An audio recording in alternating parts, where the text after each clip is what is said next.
welcome back to the coffee morning, Paul. Thank you. Good to be here. I'm annoyed with myself that I've missed the last couple of sessions, and I've only caught them on catch up, and I've done that typical Gogglebox thing of shouting at the computer screen, going, but I would say something here, and then I go, I'm on demand. There's no point. It's already been gone. So couple of great sessions that you've had in the last couple of weeks since we kicked off. So that's been really good to see. And I love the fact that Stephanie went from, a member of the Cyber Lounge asking a question to hosting a session with you only a kind of a week or a couple of weeks later. So I'm hoping that acts for you as a bit of a catalyst to get more. There's over 1,000 people in the Cyber Lounge, and I'm convinced there's more people out there who've got a few things that they would happily want to say, or something they could contribute to the discussion. So it'd be good to see, many more of those Cyber Lounge members, getting themselves online and coming on these coffee mornings and sharing their thoughts with the world.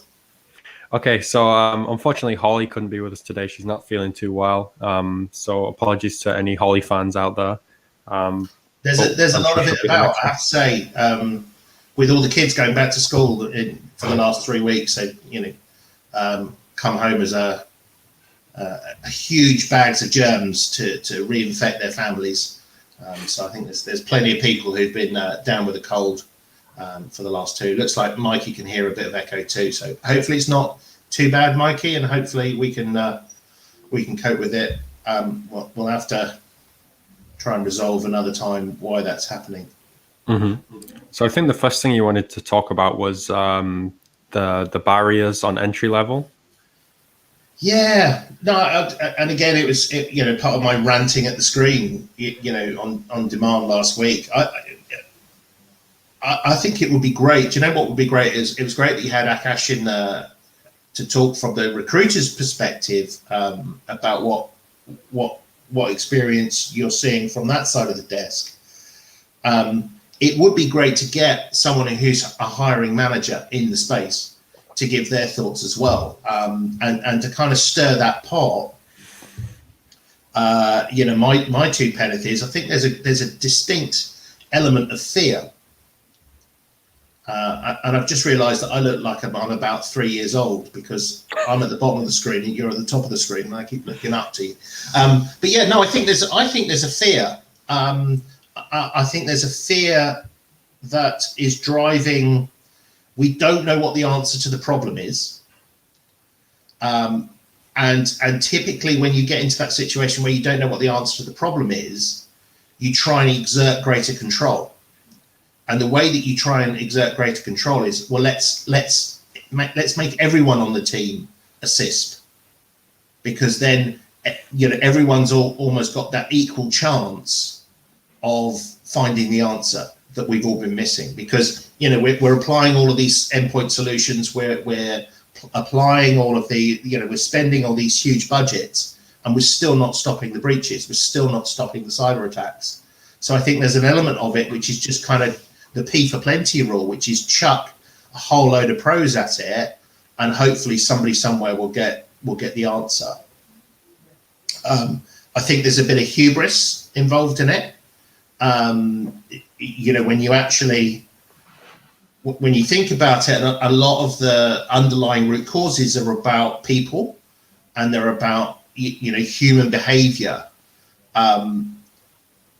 Actually, you can have a lot of cybersecurity discussions without going technical, and you can try and solve a lot of the problems. And is that a case of, I put it out there, is that demystifying the, whether it's the effort or the drive for certifications that people have done, do people feel it undermines their expertise as a technical expert, if actually the solution to the problem is something that a non-technical person could derive. So, I think there's this huge part of that.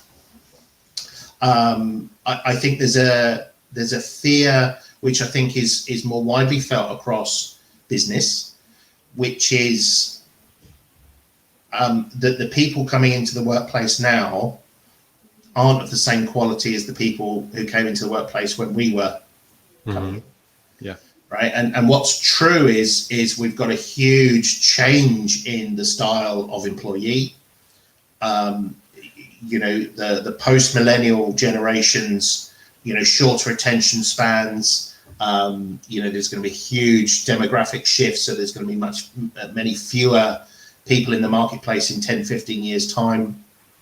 And I think all these things together, make us think that the Xbox generation aren't going to be able to take stuff seriously. And that's not, it's not the case. It might be that they require things differently, but that doesn't necessarily mean it's bad. This need for instant gratification. Well, hang on a minute. Why should it take 3 days to solve a password problem? Right? Why shouldn't we have these expectations that problems get identified and solved on the spot? Why shouldn't our applications that we use at work be up and running 100% of the time? Why should we tolerate, these things that those of us who remember the days before computer are more used to things taking longer to resolve? And that behavior, both on a consumer point of view and an employee point of view, is going to change. So, I think there's some craziness, and we've lost the ability to hire good people, and we've gone to hire good job descriptions, and we've forgotten that if you take good people with the right attitude and mindset and aptitude for learning, we can teach them the technical skills that they need, but you can't really teach someone to have common sense. I think we've got to change the nature of the way that we hire, the nature of the way that we engage with staff coming into the industry, but also with the staff that are in the industry. And we need to be a lot more human about it, quite simply.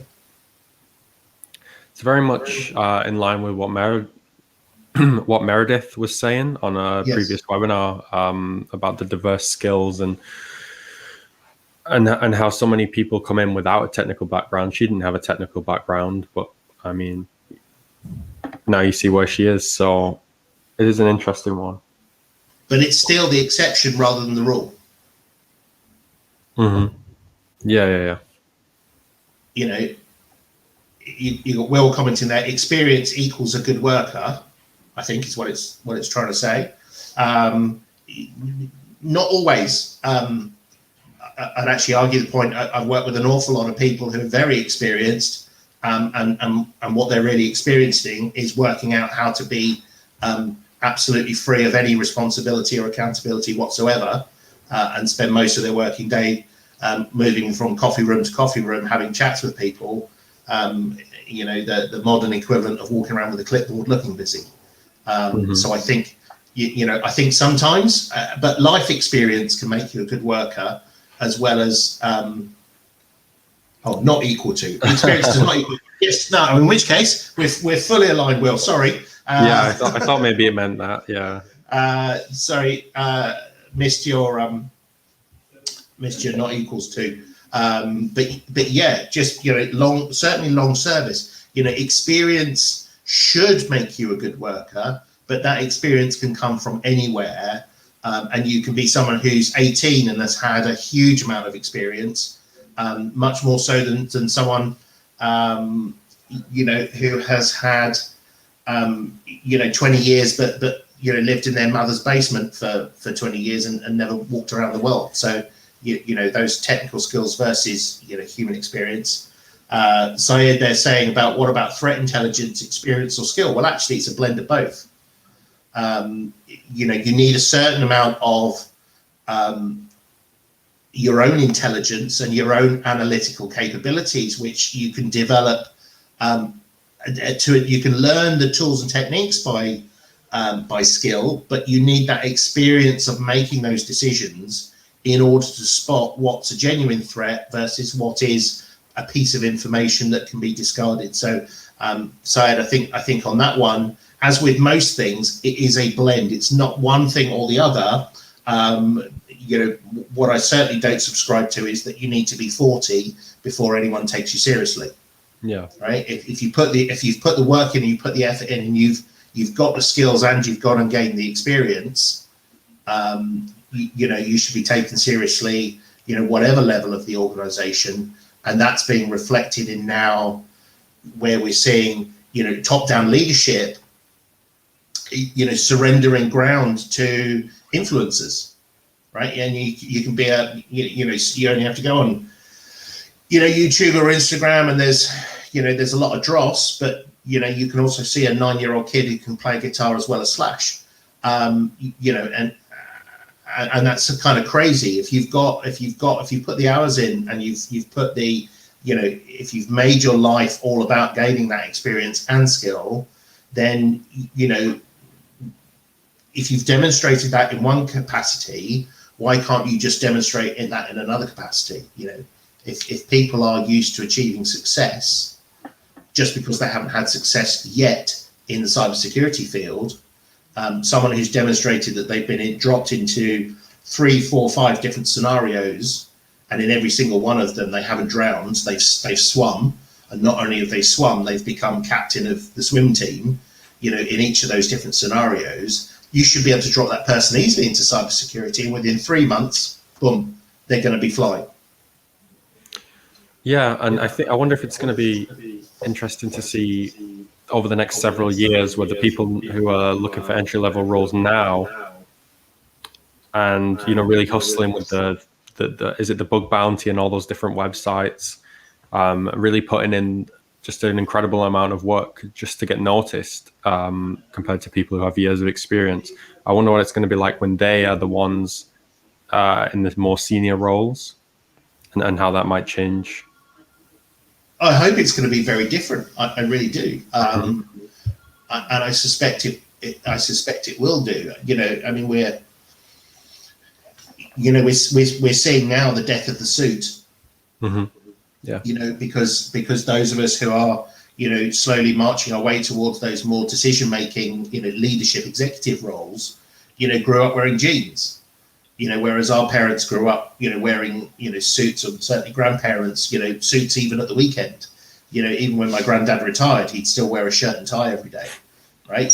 And that sort of behaviour change, that you see, whether it's, it's clothing, applies equally well to the mindset. You only have to look at, the way that uniforms have changed in the army and the police. You've gone from these very kind of Victorian regimented type uniforms. Now you've got utility-based clothing that is more suitable to the roles that they're actually undertaking. And whether it's a squaddy or someone we were going to talk about, General Sanders, they're wearing the same uniform because it's practical, and it's not about, having all this kind of tight collars and wearing a tie. Absolutely. Well, look at that. 10 years experience, no passion. No experience, willing to put the work in, right? And so for people like Will, it's about finding that opportunity to find that hiring manager that's not looking for that 10 years of experience. Mm-hmm. And it's so tough. And I think people on your side of the fence, Adam, I think, in West Point and the other recruiters also have an obligation here to educate hiring managers that, ask them what they want, a faster horse, the old Ford comment. Tell them that that's not going to work. Show them a candidate like Will. Someone like Will, what Will needs to do is write a couple of papers, right? Start posting, put your opinion out there, do a webinar, do a post, right? Get some traction, get some people talking on a conversation.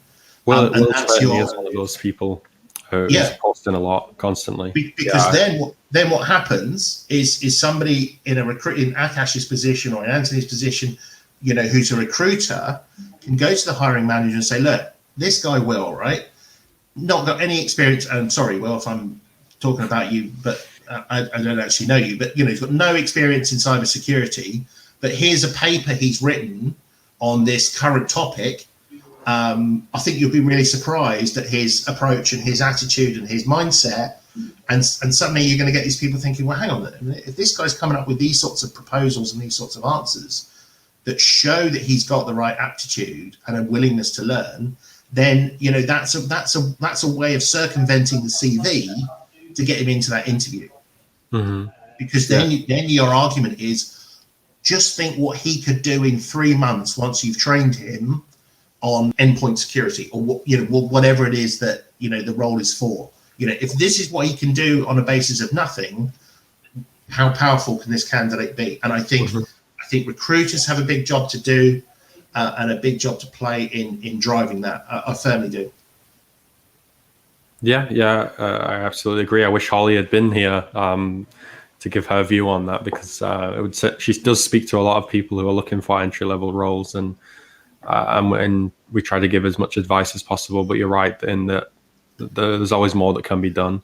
Yeah, and it's not just hiring managers. It's the HR teams that sit behind the hiring managers, and sometimes it's these systemic problems that we've got to address as leaders. We have to address how our hiring processes are stopping us from obtaining the talent that we need.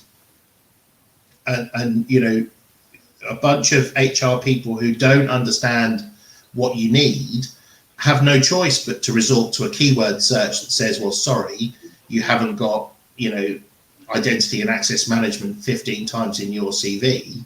So we'll filter all CVs that say IAM 15 times, will go to the top of the pile.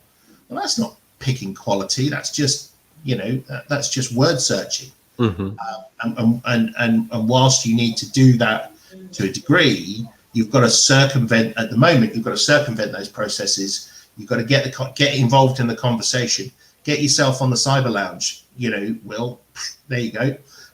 Put yourself down for that, and talk about your experiences. Get the conversation going, and that will really help people overcome these obstacles. And eventually, that will start having cultural change. That hiring managers will start taking it more seriously. Recruiters will start realizing how powerful they are in terms of driving this conversation, and hopefully we will see change eventually. Yeah, there's so many aspects. Like a bit of a rant. Yeah, a little bit, yeah. But yeah, I mean, the Coffee Morning Cyber Lounge is literally here so that people like yourself, Will, can come on and chat with myself, Paul, anyone from West Point, the broader cyber security community as a whole, really. It's a chance for you to come on and share your knowledge. Stephanie, who was on last week, whilst she does have experience, had never done an event like this before, so that was a first for her.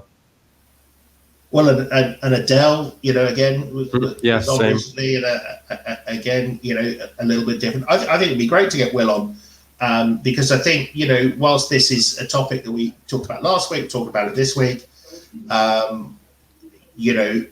think it's not a topic that's going to go away, because there are so many people who are sitting there saying we've got a shortage of skills in the cybersecurity industry. We've got people who are desperate to get into the industry but can't break through those barriers, right? So this is a topic that's not going away, and the more we can talk about how we can find the right sort of solutions, graduates there being mentioned by Arjun. I think, unfortunately, one of the issues we've got is, due to government policy a few years ago, everyone started going to university, and courses were developed in all sorts of things. And suddenly all you're doing is yes, you're giving opportunity to more people, but what you're also then doing is 4 years later flooding the market with graduates, so that graduates are no longer the top 1-5%, whatever it is, of the market hire. And you can spend now 40, 50, 60,000 pounds getting a degree, and you're still queuing up in Tesco's for a job on the checkouts, because it's no longer the same differentiating factor that it used to be. And almost the fact that there is the choice now. When I was at university, you couldn't do a cybersecurity degree because it didn't exist. So people were more accepting that you did a generalist degree, which demonstrated your capacity for learning. It didn't demonstrate the subject matter that you were doing, because you only had, a handful of subjects that you could do relative to what you've got today. Whereas now, because there is a degree in, hamster toenail clipping, people in that field can afford to say, I will only look at graduates who've got a degree in hamster toenail clipping, because it's now there to be chosen. Whereas, you used to have to just find someone that was prepared to do it. And now it's a completely different field. And there's so many different degrees that you can have that it's the easy route is just to say, go down a list of qualifications and say, well, I have that, and that. And suddenly you need to be a professor before you can, start issuing passwords in an organization. It's crazy. Mm-hmm. So that was quite a long one, as I kind of expected. You also sent over something about the gov.uk article. Yeah, UK Strategic Command. So I mentioned him earlier. A bit of a popular figure for me. General Sir Patrick Sanders is head of Strategic Command. Interestingly, done a very great piece that, if you haven't seen, great piece to video recently about his own mental health struggles and issues with alcohol and well-being, and that's something I'd encourage everyone to watch. But this one is about how Strategic Command, basically the armed forces in the UK, are no longer looking at the Army, the Navy, and the Air Force. You've now got the Army, the Navy, the Air Force, cyber, and space, right? And these are no longer the stuff of science fiction. This is actually the reality. Is that the article that you flashed up on the government's latest integrated review is really prioritizing assets away from traditional. It's no longer about tanks and infantrymen. It's about cybersecurity defenses and cybersecurity offenses to use the information environment as a weapon, as well as building a defense capability against, the Russias, the Irans, the Chinas of the world. And it's about recognizing the threat. And you look at an organization that is so, again, I bring it back to the uniforms, that such a short period of time ago was so entrenched in history, tradition.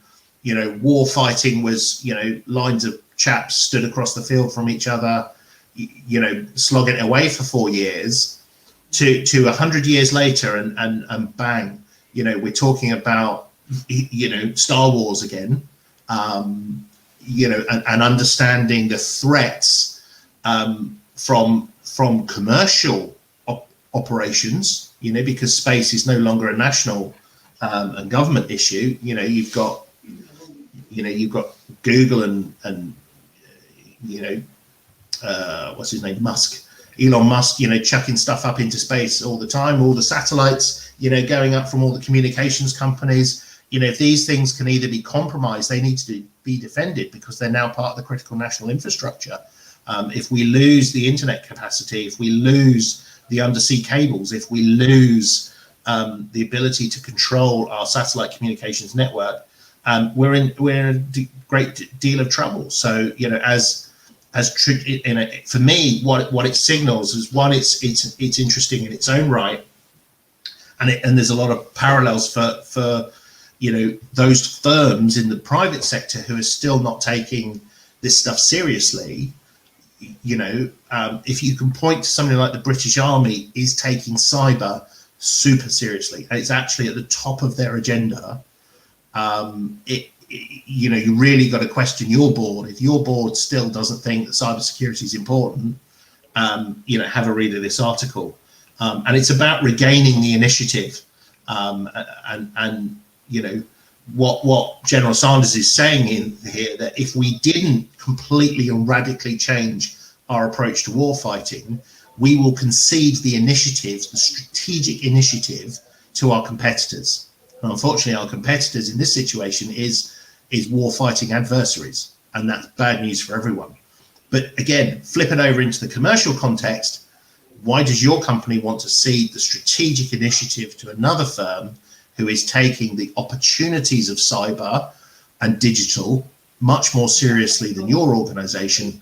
That's why House of Fraser, went down. That's why Debenhams went down. That's why all these companies are going bust, is because they're not recognizing the shift, the transformational shift that we're seeing, in industry across sectors. And so, why are we stopping people getting into cybersecurity and cyber resilience? Because it's the single biggest threat and vulnerability of any company, whether you're making beer or, weapons or, just issuing financial or selling financial services. You cannot get away from it. It is completely dominating.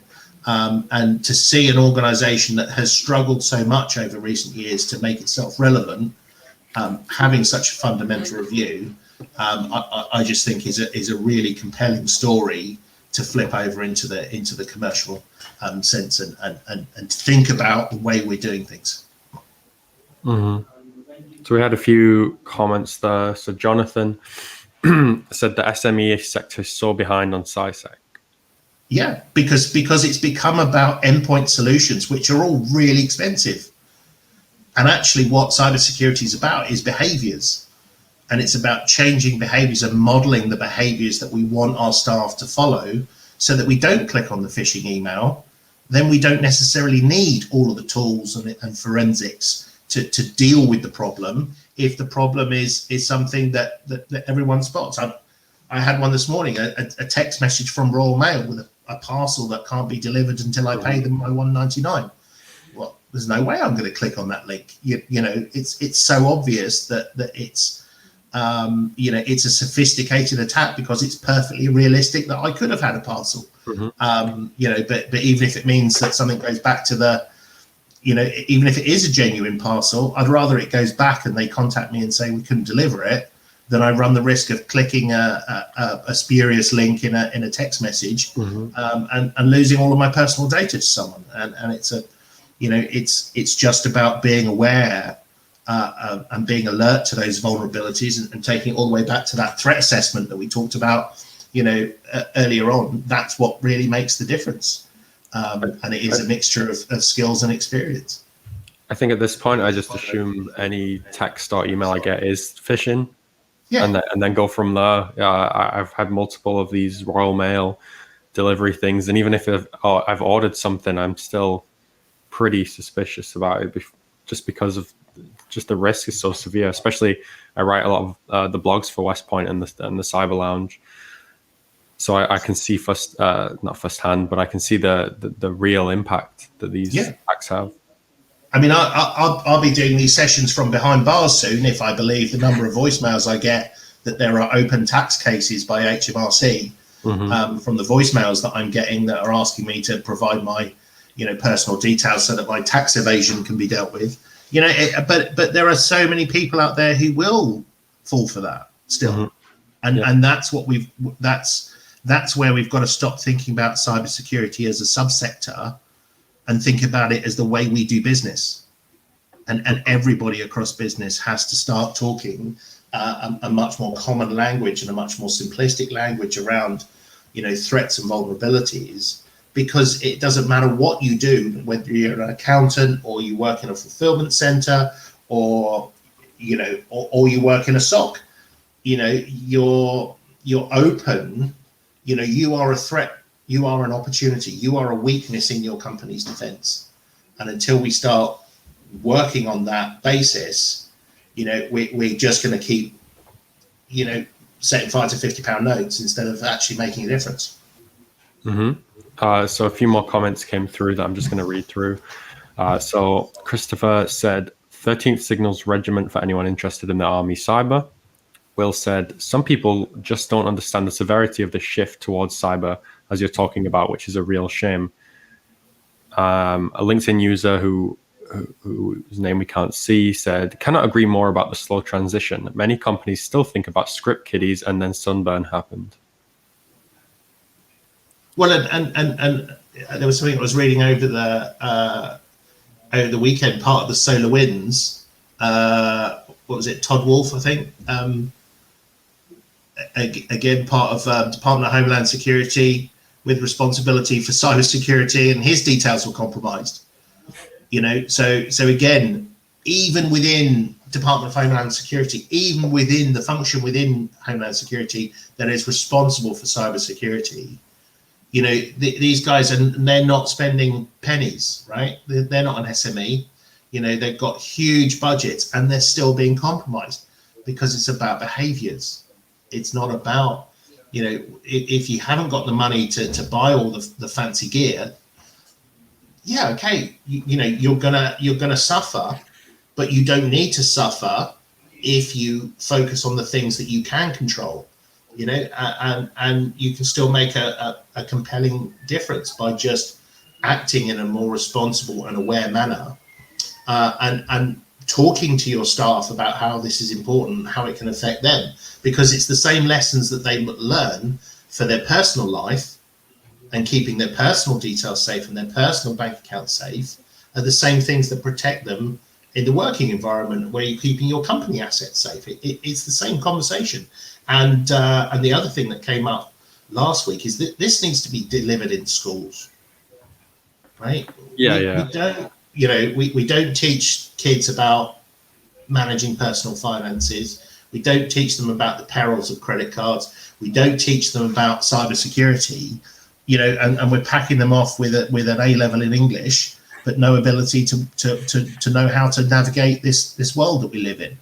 And if we're gonna make change in the workplace, we need to start that now by making changes in the school and in the curriculum that we're teaching everybody, so that this stuff is going in at a much earlier level, and then it's ingrained into their psyche. Yeah. So an interesting one there that I haven't seen before, says, I have even seen QR codes stuck in public places which are phishing, not only emails. And that's a really scary thing, because you see so many like viral campaigns that businesses run with QR codes stuck up, follow this map to the store or whatever, and to think that even those could be faked. And that's it. And that's where it comes down to behavior. Anything that's too good to be true, is usually a scam. Mm-hmm. So anyone telling you you've won the lottery, anyone telling you you've been selected for a prize, all of this stuff, and it's just people realizing that every time you scan your phone, every time you pay for something using your phone, you're potentially exposing that data. Even just walking around with your credit cards in your pocket, if you haven't got an RFID blocker, or a wallet that's blocking RFID, you walk through Liverpool Street Station and someone, can just be swiping your card details. And it's about just accepting that this is not stuff that happens to other people. This is just part of daily life now, and we all have to lift our game. And if we all lift our game, then we're going to be in a lot better shape. And it doesn't take a lot. I mean, look, Jonathan's there saying, as an ex-broker, I've seen a client lose 35k and still say that cyber insurance at 500 quid is too expensive. So they just fired the IT guy. Yeah, because we love a blame culture. We don't like to learn the lesson and say that actually we've missed a massive opportunity here. And the world, as long as we let the accountants and the bean counters rule the world and talk about costs and cost reduction, we're never gonna get the opportunities we want. What we should do is we should do the right thing and realize the cost benefits of doing the right thing in the long term will always be cheaper than a cost reduction initiative. So, no, we don't want to go crazy buying every application under the sun, because that's unmanageable. But we need to take a pragmatic and common sense approach, a business approach to cybersecurity. Yeah. So we're kind of running a little bit over time here. Yeah. But I'm fine for time. Is there anything you wanted to cover before we finish up? No, I think we probably it was a good couple of topics, and I think there's a couple of things out of that I'd love to see some other people jump into the coffee morning in future weeks, because I think those conversations need to go on, and I think anyone who's got ideas on how we can change behaviour. I welcome hearing those things. I'm always talking about how culture is a massive influence on this. So we love to keep the conversation going on that topic, and just really getting, let's have some diversity, but diversity of thinking. Let's have someone who disagrees with everything I say. Let's see the other side of the coin. Let's have a hiring manager, who's got good evidence that every member of his team being a CISP is adding immense value. I'd love to learn, that works, because I just don't see it. So, really look forward to having a bunch of guys and girls, come on and join the conversation. So bring it on. Yeah, so we do have a coffee morning prepared for next week, which will be probably releasing tomorrow. So we'll announce the speaker for that. Obviously, we're going to get Will on at some point. We've committed to that now, I think. Sorry. But yeah, everyone's saying thanks for the talk. Thanks so much for coming. It's great to have you here. And obviously, thank you to everyone watching this later on, whether it's on LinkedIn or YouTube, as we share it in both places. It's been great to talk to her. It's been a great conversation this morning, so I really enjoyed it. Mm-hmm. Thanks, Adam. Thanks, everyone. And this time I finally remembered my coffee, so it's been a good morning. All right, we'll speak to you later, everyone. Remember to join us in the Cyber Lounge, and otherwise, we'll see you next week.